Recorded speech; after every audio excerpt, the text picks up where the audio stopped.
जय माँ समले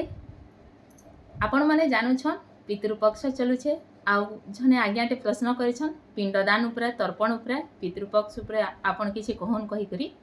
तो देखुन मते बहुत बढ़िया लागसी जते बेले के पचरासन कहला जे बेले ई प्रश्न जरिया रे ही आमे किछिटा जिनिस जानि पारसु किछिटा मुई जानि छे आपण को बते पारसी आपण कोन मुई किछिटा जिनिस सिखि पारसी।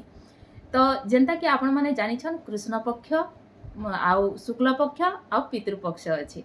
पितृपक्षटा वर्षक थरे सेटा फिर दसरा मासर अंधार पखर 15 दिन जेंतिरे कि आमर पूर्वपुरुष पायसन पूजा पायसन तर्पण पायसन पिंडदान पायसन बोली करी कहसन श्राद्ध करसन आपण माने समस्ते जानिछन। तो आपण माने एतकी जानिछन जे पापनाशिनी होचे गंगा आमर देवी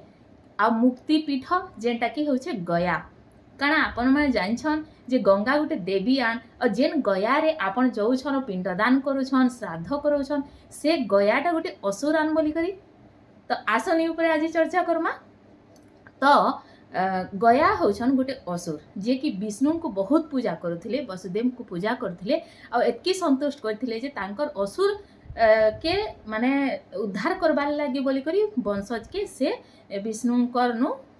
माने पाइथिले वरदान जेंथि लागि बोली करी देखले जे सबु देवतागण जे ई गयार दर्शन करी करी लोग सबु असुर माने भी स्वर्ग के जाउछन जेंथि लागि बोली करी। आ सुनोनी ई कथा मैं आपन को कहू जे गरुड़ पुराण रे ही अछि आ गरुड़ पुराण के बहुत लोग ना पढ़न कहसन कहला जे कि सेथिरे जीवर आत्मा परमात्मा मृत्यु पूर्वजन्म परजन्म सबु विषय रे अछि बोली करी जी था तक ना पढ़न कहसन किंतु एक्चुअली गरुड़ पुराण के पढ़वार कथा से अनुसार ही लोग तक डरबे टिके और कम से कम पाप नहीं करबे हेंता मुई भाबसी। तो से हिसाब रे गया असुर जेंटा कि भगवान को आशीर्वाद पाइला आ तार पूर्वज को उद्धार करबार लगी। तो ई सबु देवतागण देखले असुर माने स्वर्गलोक के आसुछन बोली करी आ सेथर लगी बोली करी ब्रह्मा कहले कि गया आमे तुमर शरीर उपरे यज्ञ करमु जेहेतु तुमे गुटे माने पुण्यात्मा कहि करी। तो गया असुर हाँ कहला आ सेनु यज्ञ कराहला आ से यज्ञ एतकी दिन तो कराहला जे मरी जावा बोली करी सबु देवता माने भाबुतिले किंतु ना मला जेते बेले यार साढ़े बसला गया असुर सेते बेले विष्णु काना कले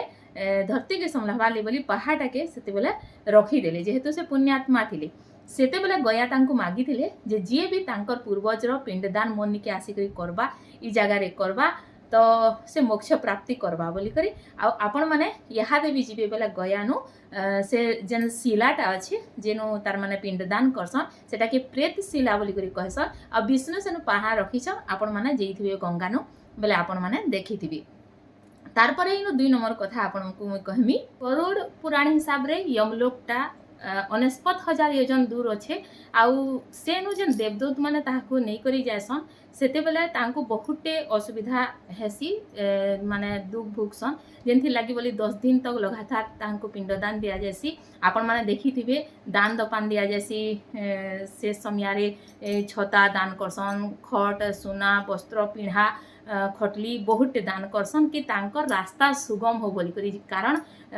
यमलोक तक पहुँचबार ले आउ तांको जेन सुनाबे जमरजा तांकर पाप रो सेटा जेन टाइम लागसी सेटा के सुगम करबा लई बोली करी ई पिंडदान दान दपान माने करा जायसी तांकर आत्मार मुक्ति लागि बोली करी करा जायसी। तो से जिनिस जेन चर्चा है गरुड़ पुराण हिसाब रे यहाँ दे केते लोग मते कहबे जे तुम गोटे साइंस स्टूडेंट है बहुत लोग मते कहसन भी इटा के hospital neo mental hospital neo इटा के डॉक्टर देख गोटे साइंस स्टूडेंट ही एंता कथा कहूचे बोली करी आपण विश्वास नहीं करबे मैं साइंस स्टूडेंट है कि तुम छुआरू बहुत पढ़ी जाए ये सब जिनिस मान को मते बहुत इंटरेस्ट लागसी ये सब जानबार लगी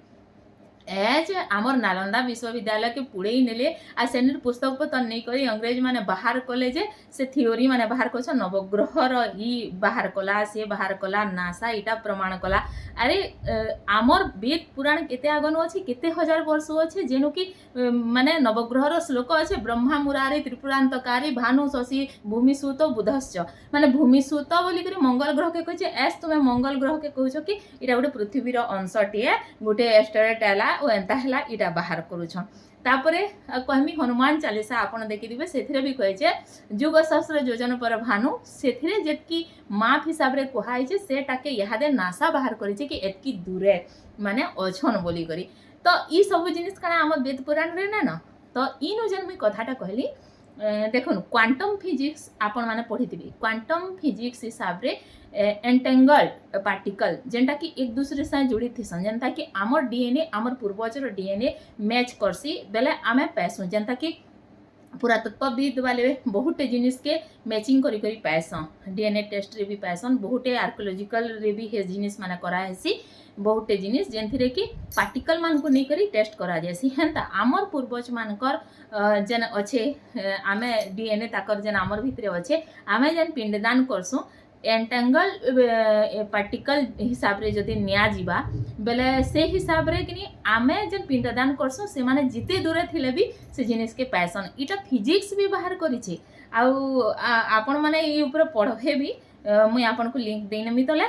तो पिंडदान करूँ तर्पण करूँ पूर्वज को खुश रखूँ किंतु जेनटा आमे जीथा तके करमा सेटा जीथा तके जेतकी खुश रहबे सेतकी है पिंडदान कले डर हो कि आमको पितृदोष लगे जिबा आमर अंता अवनति हेबा आमर अमंगल हेबा बोली करी कि पश्चाताप करी करी माँ बुआ मरीगला पर कले सेटा किछि लाभ न दिए जेनटा कर्मा आमे जीथा तके कर्मा तो आपनकर पूर्वज को पिंडदान करूँ श्राद्ध तर्पण दौन आउ तार संगे संगे माँ बाप गुरुजन मान को माने आपण इहादे जेनटा करि पारबे जीथा तके सेटा पड़े तो सम्मान करूँ आदर करूँ और तांकर खुशी हिसाब रे सब जिनिस करूँ कि तापने खुश रहबे और खुश ही करी आशीर्वाद देबे हेतकी कमी रहू छे जुहार।